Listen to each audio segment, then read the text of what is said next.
The palace garden stretched wide under the pale light of the twin suns, filled with fragrant alien plants and small pools of shimmering water. Among the flowers and tall grasses, a small dragon child crept, its scales a mix of silver and soft blue, reflecting the sunlight like scattered jewels. It was a curious, restless creature, often venturing near the edges of the royal grounds, where humans worked quietly without much notice. The dragon child was not yet fierce like its elders, but it had sharp eyes and a quick mind, exploring everything it could reach. On this day, a human kitchen aide named Mara moved quietly along the garden paths, carrying a basket filled with simple food, bread, sliced fruits and a few cooked vegetables wrapped neatly in leaves. Mara had been working in the palace for years, preparing meals for the court, and had learned to notice things that others overlooked. She saw the small dragon child sniffing near the fountain, its tiny claws digging lightly into the soft earth. Many humans would have stepped back in fear, but Mara only slowed her pace, speaking softly as she approached. The dragon child froze at first, its tail twitching nervously. It had been ignored by the palace staff and was wary of strangers. Its small wings trembled slightly as it observed the human. Mara knelt on the ground, leaving the basket a short distance away. She did not try to touch the creature immediately. Instead, she arranged the food carefully, her hands moving slowly to show there was no danger. "Here," she whispered gently, "this is for you." The dragon child tilted its head, eyes wide and cautious. The scent of fresh fruit and warm bread reached its nostrils, and hunger mingled with curiosity. Slowly it crept closer, sniffing the food. Mara remained still, letting the dragon child approach at its own pace. She knew that trust could not be forced, especially with a creature so young and so unaccustomed to human kindness. She simply waited, her calm presence a silent promise of safety. After several tense moments, the dragon child reached the basket. It took a small piece of bread in its tiny jaws, tasting it carefully. Mara smiled softly, speaking in quiet tones. "Good," she said. "You like it?" Encouraged, the dragon child picked up a slice of fruit, nibbling cautiously, its tail curling with delight. Mara's heart lifted at the sight. She had seen many strange creatures in her work, but this connection felt different. It was fragile, delicate, yet full of potential. Unseen by Mara, the palace guards and servants had begun to gather at the edges of the garden, curious about the unusual scene. Whispers passed quickly among them. "A human feeding a dragon child?" one guard murmured. "Are you certain it is safe?" Another servant shook their head. "No one has ever approached a royal dragon like that. We must stay back." Despite their fear, they could not look away, fascinated by the quiet courage of the human. The dragon child finished the food in the basket, its small body relaxed now, trusting Mara's presence. It nuzzled her hand lightly, a gesture of acceptance. Mara reached out a gentle finger, allowing the creature to sniff it, building the first threads of trust. She did not move too quickly, aware that a sudden gesture could frighten the young dragon. It was a delicate balance, requiring patience and attention. She hummed softly, a tune she had learned in her childhood, letting the gentle sound fill the quiet garden. The dragon child's ears twitched, recognizing the calm intention in the human's voice. Minutes passed like this, a quiet dance of patience and curiosity. Mara offered another small piece of bread, and the dragon child took it carefully, its eyes meeting hers in a moment of silent understanding. In that brief connection, the boundaries of species seemed to fade.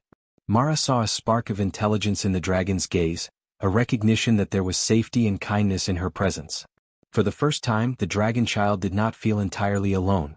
As Mara prepared to leave, she glanced back at the dragon child, ensuring it had enough food and comfort for the moment.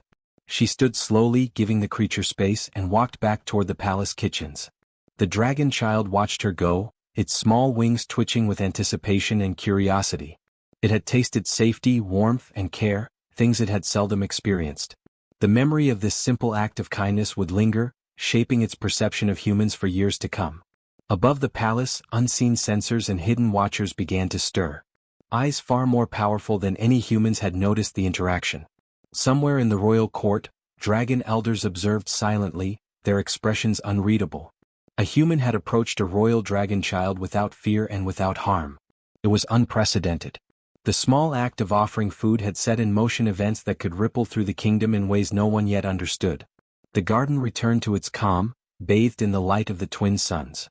The dragon child curled beside the fountain, content and thoughtful, while Mara disappeared along the palace paths, carrying nothing but a simple basket and a quiet heart. In this quiet moment, the first bond had been formed, an unexpected connection that would grow stronger and echo far beyond the palace gardens, quietly changing the way dragons and humans saw each other. The story of the dragon child and the human had only just begun, but even in this first meeting, the potential for something extraordinary was clear. Trust had been planted, fragile yet enduring, and both human and dragon would feel its quiet power in the days ahead. The garden had grown quieter since the human Mara had left the dragon child with food, but the young creature could not stop thinking about her. It padded carefully through the soft grass, circling the fountain where she had knelt, sniffing the air for her scent. Curiosity and a faint sense of trust nudged it forward. It had never felt safe around humans before. They were always distant, sometimes fearful, sometimes aggressive. But this human had offered warmth without demand, kindness without expectation. Mara meanwhile returned the next day, carrying another simple basket filled with small treats, soft bread, sweet fruits and tiny morsels of cooked vegetables. She moved slowly, speaking softly to herself, aware of the young dragon's watchful eyes. The dragon child had not fled when it saw her approach. Instead, it lingered near the fountain, tail twitching, wings fluttering with quiet excitement. Mara knelt again, placing the basket gently on the ground. "Here," she said, "this is for you. No tricks, no danger." The dragon child sniffed, wary but intrigued. Its bright eyes followed her hands as they arranged the food carefully. Slowly, it approached and took a small piece of bread in its mouth. Mara smiled and remained still, letting it eat at its own pace. This simple patience was foreign to the creature. No human had ever waited for it without urging or command. It felt strange, safe almost. The dragon's tail flicked once in what might have been appreciation, though Mara did not yet understand the subtle gesture. Over the next few days, the visits became a ritual. Mara brought food and water, sitting quietly nearby while the dragon child explored the garden. Sometimes she hummed softly, a low, gentle tune that the creature seemed to recognize as friendly. Gradually, the dragon child began to move closer when she arrived, its claws no longer scraping the grass nervously. It would tilt its head, watch her hands, and sometimes nuzzle the basket before touching her directly. Mara never forced contact. She let the young dragon choose the moments.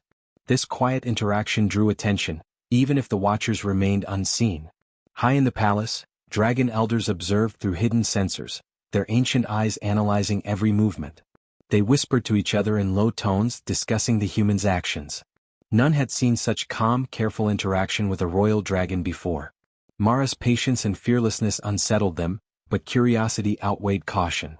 They could not ignore this unexpected bond forming before them. One day the dragon child ventured closer than ever. It moved to Mara's side, brushing its small head against her arm. Mara froze for a heartbeat, aware of the significance. The creature trusted her enough to touch her, a sign rare among dragons, especially so young. She spoke softly, barely a whisper, "It's okay. You're safe." The dragon child blinked, considering her words, then shifted its weight, pressing lightly against her hand. A quiet connection formed in that moment, unspoken yet profound. Word of the interaction spread quietly among the palace staff. Some humans whispered in awe. Some dragons, curious and skeptical, watched from the shadows. "The human has no fear," one servant muttered. "And the child, it does not run," another said. Fear and caution gave way to wonder. The bond was not loud or dramatic, but it was real. Small gestures, a shared glance, a gentle touch, a slow hum, were beginning to shape trust where none had existed. Mara noticed the dragon's growing comfort and responded in kind. She brought new items for the creature, experimenting with tastes and textures. Tiny treats of soft, spiced fruits, morsels of cooked tubers, and even warm water carried in a polished leaf cup. The dragon child discovered each with delight, sniffing carefully, tasting slowly, learning that these offerings were safe, consistent, and full of care. Mara never pushed, never forced, she simply presented and waited. In doing so, she taught the dragon the meaning of patience and kindness. During one of these afternoons, the dragon child rolled onto its back, legs kicking playfully, wings fluttering against the grass. Mara laughed quietly, an unguarded sound that the child seemed to understand. It mirrored her motion, twisting and hopping with soft squeaks. They were sharing a language of gestures and trust, one that transcended the gap between species. The elders watching from above noted it with unease and fascination. Humans had long been considered fragile and predictable, but here was one who could nurture and connect with a dragon without fear. As days passed, the dragon child began seeking Mara's presence even when food was not offered. It would perch near the fountain and wait, eyes bright and attentive, responding to her soft greetings. Mara continued her visits, sitting quietly, letting the child explore, building a bond with no words. The palace garden, once a place of distant observation and cautious ritual, became a space of learning and shared trust. Both human and dragon began to understand each other in ways no one else could. One evening, as the twin suns dipped low and the shadows stretched across the palace grounds, the dragon child nestled close to Mara's side. She offered a small piece of bread and whispered softly. The dragon took it, then pressed gently against her arm, a gesture of connection. The watchers above and around the palace noticed the shift. Something rare and profound was occurring. A human and a dragon were not just coexisting, they were beginning to form an unexpected bond. This quiet bond, built on patience, care and calm presence, marked the start of something larger than either Mara or the dragon child could yet comprehend. Trust had been planted in fertile ground, and it would grow steadily, shaping not just the young dragon's view of humans, but perhaps the entire perception of dragons toward the fragile, courageous species that shared their world. In the silent glow of the setting suns, the dragon child and Mara remained together, the beginnings of a friendship, and a subtle revolution in understanding, taking root quietly, yet with the promise of enduring change. Word of the human's unusual bond with the dragon child traveled quickly through the palace corridors, carried by whispers, cautious servants, and the occasional curious dragon. It started as a murmur, a question posed quietly over polished floors and behind carved doors. "Have you seen the human with the child?" "Yes, the one who brings food and sits without fear." The story grew with each retelling, becoming something more than a mere observation.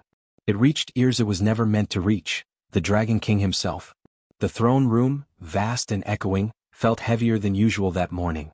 The king, scales glinting with the deep colors of age and wisdom, listened quietly as his chief advisor recounted the rumors. "It is said," the advisor said, "that a human, untrained, unknown, enters the gardens where our young are kept. They bring food and the child does not recoil. More than that, it seems the child seeks them." The king's eyes narrowed, pupils constricting in a way that showed both caution and curiosity.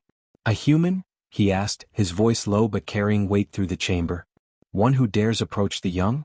Do they not know fear? Do they not understand their place?" Another elder, scales pale with age, leaned forward. "They speak of calmness," she said. "Of patience beyond what our own could teach. The child remains unafraid. It listens. It learns. It trusts." Her words were careful, measured. But the king felt a strange tension in them, as if the advisor and elder were hinting at something deeper, something that defied tradition. Humans had long been considered fragile, unreliable, and weak by dragonkind. Yet here was a human whose actions were rippling through the palace with an effect no one expected. The king rose from his throne, the room reverberating with the weight of his presence. "Bring me a full report," he ordered. "Names, times, every detail. I will see this for myself." The dragons in the room exchanged glances, a mixture of excitement and apprehension. Never before had a human drawn such attention, and never before had the actions of a mere human become the subject of discussion at the highest levels of dragon society. Meanwhile, in the palace gardens, Mara continued her quiet visits. She did not know of the whispers climbing the golden spires or the hushed conversations behind carved doors. To her, it was simply a routine: bring food, sit, wait, and watch the young dragon child explore. Today, however, the child seemed more alert, as if aware that unseen eyes were upon them. It flitted closer, wings twitching, sniffing at Mara's hair and hands with renewed curiosity. Mara hummed softly, her presence calm, patient, reassuring. Unbeknownst to her, the palace watchers had deployed sensors, tiny, nearly invisible devices placed among the flowers, trees, and fountains. They recorded every motion, every subtle gesture, and every tiny sound. The king's own guards were watching, relaying data through a network of scales and whispers. "The human is different," one dragon whispered into the calm. "They are not afraid. The child does not fear.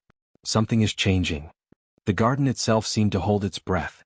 The human and dragon child interacted in quiet harmony, unaware that their simple gestures, hand extended, tail nudged, a small chirp, a gentle laugh, were being analyzed for implications far beyond their understanding. The child, once wary of others, now approached Mara openly, brushing its soft head against her shoulder. Mara smiled, stroking it gently, whispering soothing words that made the creature tilt its head in trust. Back in the throne room, The Dragon King considered what this might mean. A human, he muttered almost to himself. A human who can touch the heart of a dragon.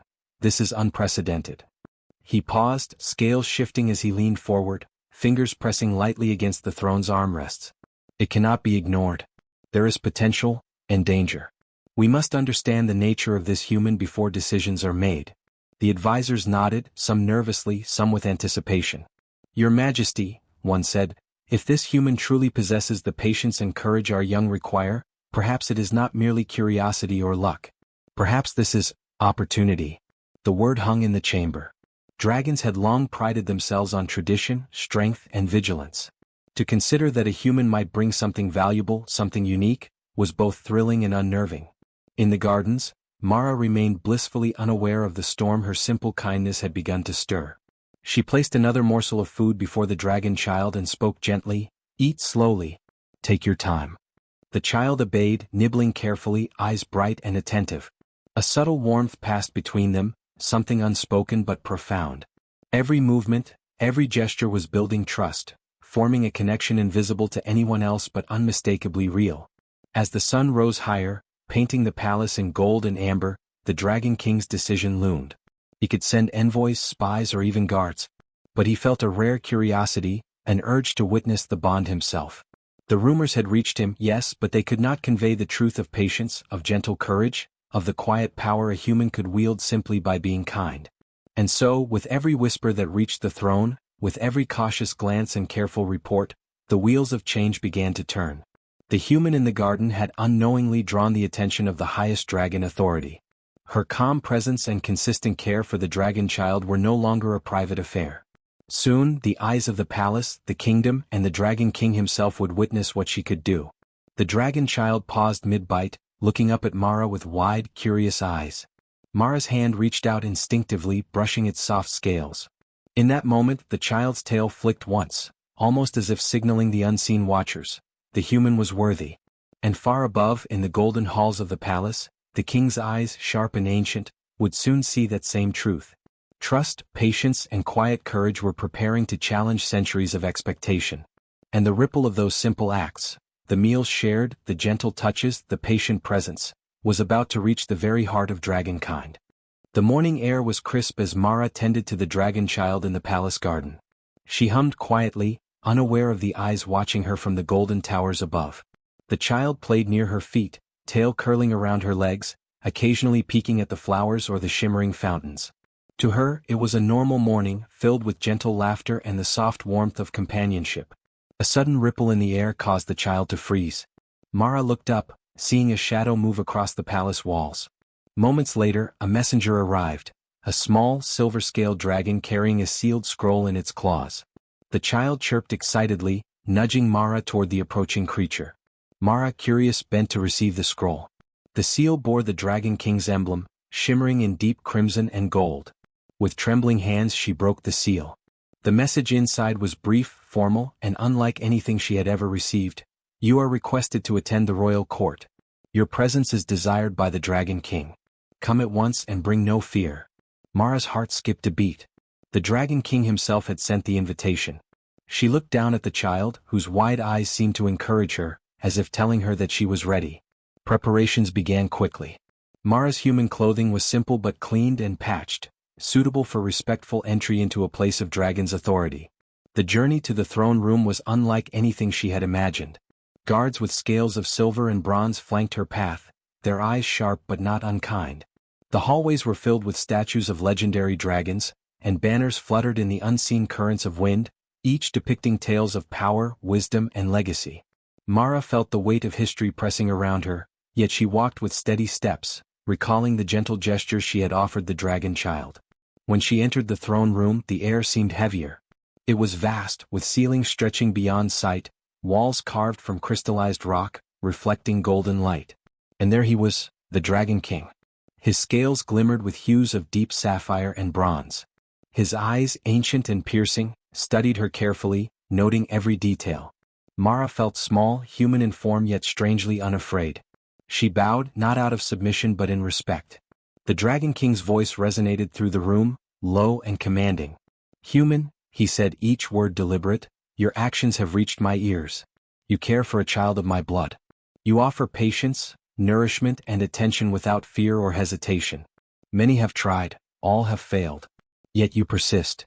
Mara's chest tightened, but she held her calm. I only wanted to help, she said softly, to give comfort. The king's gaze softened slightly, though it still carried immense authority. He gestured toward the dragon child, who had followed her into the room, now sitting quietly at a respectful distance. The bond you have formed is unusual. It defies expectation and challenges the traditions of our kind. And yet, he continued, it is undeniable. Mara nodded, unsure of what to say. Her heart pounded as she realized that she was no longer merely a helper in the gardens. She was standing in the presence of a living legend. The king leaned forward slightly, claws resting lightly on the throne's arm. You have shown what many cannot, the power of quiet courage, of steady care. You see the child as a being worthy of attention, not as a toy, not as a duty. This is rare among humans and rare even among dragons. Mara's cheeks flushed. She had not sought recognition, only the chance to help. Yet here, in this vast chamber, her simple acts were being honored in ways she could scarcely imagine. A murmur ran through the room. Attendants and lesser dragons had gathered to witness the meeting. Whispers spread, the human, the one from the garden. Mara remained focused on the child, whose small head tilted as if nodding toward her. The bond they shared was evident, silent but powerful, and even the onlookers could sense it. The Dragon King rose, a motion that made the entire room shift in anticipation. I extend to you an invitation, he said, voice firm yet measured, to remain in my service not as a servant, but as a trusted caretaker and advisor to my heir. Your presence is requested not out of necessity but because you have earned it. This is a rare honor, one not lightly given to a human. Mara's eyes widened. She had never expected such recognition. The enormity of the moment pressed upon her, yet she felt an odd sense of belonging. The dragon child moved closer, resting its head lightly against her knee. Mara reached out, brushing its soft scales, feeling a deep connection. She realized that this simple bond, nurtured with care and patience, had opened a door to a world she had never imagined. The Dragon King's approval was no longer a distant formality, it was a validation of every quiet moment spent in the garden, every careful gesture, every act of gentle courage. The king inclined his head slightly, signaling the end of the formalities. You may choose to accept, he said. But know this, your path will not be easy. It will require understanding, patience, and a heart willing to meet the extraordinary with calm resolve. Mara nodded, understanding fully. She had already walked part of that path. Her actions had been small, simple, yet they carried weight. Now she would walk further, not for recognition but because it was the right thing to do. As Mara prepared to leave the throne room, the Dragon King spoke once more, his tone softer now, almost personal. We dragons remember those who bring warmth to our young. Your kindness will be noted. Your actions will be remembered. The words settled over her like sunlight, warm and affirming. She glanced at the child, who chirped happily, a spark of joy dancing in its eyes. Together they would continue, stepping into a future shaped by trust, care and quiet courage. Outside the gardens awaited. The flowers glimmered in the light, the fountains sparkled, and the bond between human and dragon child had been officially recognized. A simple act of kindness had led to a royal invitation, a moment that would ripple through the kingdom, forever changing the place where humans and dragons met in trust. The first sign of change came quietly, like a soft wind moving through stone halls. The Dragon Kingdom did not announce a new era with fire or thunder. Instead, it began with shared footsteps echoing side by side. Humans and dragons started to appear together in places where only one kind had walked before. The human woman, Elira, stood on a wide balcony carved from red crystal. Below her, dragons rested on warm stone while human workers moved calmly among them. No chains. No fear. Just careful steps and open eyes. Elira watched this scene with a steady heart. She had not planned to change a kingdom. She had only chosen kindness when it was easiest to turn away. Beside her stood the Dragon King, the Rose, his great wings folded close. His scales still carried the marks of age and power, but his eyes were different now. They no longer looked only inward, toward old laws and instincts. They looked outward, toward possibility. It is working, the Rose said slowly. His voice was deep but calm. There is no chaos. No weakness. Elira nodded. Trust grows when it is used, she said. Not when it is locked away. The Rose was silent for a long moment. Long ago, silence meant danger in this place. Now it meant thought. The dragon child, Kareth, ran across the stone floor, small wings flapping in excitement. He laughed, a bright sound that echoed against the walls. A human child ran after him, laughing too. Guards watched closely, but their claws were relaxed, not ready to strike. This sight would have been impossible only a short time ago. The council chamber had once been closed to all humans. Now its doors stood open. Inside, dragons of many sizes sat in a wide circle. Between them stood humans, healers, builders, scholars, and travelers. No one stood above the others. No one knelt. Elira stepped forward when called. Her hands were steady. She did not wear armor or fine robes. Only simple clothes, clean and practical. The Rose addressed the room. For generations we believed strength meant distance. That warmth made us weak. That instinct alone would protect us. His tail shifted slowly behind him. We were wrong. A low murmur moved through the chamber, not in anger, but in thought. A human fed my son when he would not eat, the Rose continued. She held him when his fire failed. She did not fear his teeth or his flame. She saw a child, not a threat. His gaze swept the room. Because of that, my son lives. And because of that, I listened. One elder dragon rose, scales dull with age. What do you ask of us, King the Rose? The elder said. Not obedience, the Rose replied. Cooperation. The word felt new in the chamber. Heavy but not dangerous. Humans would help dragons with healing beyond fire and scale. Dragons would protect human settlements without demanding tribute. Knowledge would be shared. Paths would be opened. Mistakes would happen, but they would be faced together. Some dragons were unsure. Some humans were afraid. But fear no longer ruled the room. Days turned into weeks. Weeks into months. Human machines were built beside dragon forges. Gentle heat was used instead of wild flame. Dragon strength lifted stones no crane could move. Human hands repaired wings with careful tools. For the first time, dragons allowed humans to touch old scars without growls or threats. Elira walked often between both worlds. Some called her a bridge. She did not like the word. Bridges were walked on and forgotten. She preferred to think of herself as a door that stayed open. One evening, as twin suns set behind the mountains, the Rose stood before a crowd of dragons and humans. Kareth sat proudly at his side, chest out, wings spread wide. Let it be known, the Rose said, his voice carrying across the valley, that from this day forward, no human shall be judged by fear alone. No dragon shall rule by instinct alone. We will choose understanding. There was no roar of flame. No shaking of the ground. Instead, a human raised a hand. Then a dragon lowered its head. Another followed. And another. The moment was simple. That was what made it powerful. Later, Elira stood at the edge of the valley watching lights glow from shared homes. Smoke rose from kitchens, not from war fires. Dragons slept near human camps, wings curved protectively around warm stone. The Rose approached her one last time that night. You changed us, he said. Elira shook her head. No, she answered softly. You chose to change. The Rose looked toward the stars. Then let history remember that choice. Above them, Kareth lifted into the air, clumsy but proud. A human-built harness supported his wings as he flew his longest distance yet. Cheers rose from below, from voices of scale and skin together. For the first time, the sky did not belong to only one kind. And in that shared sky, a new era truly began.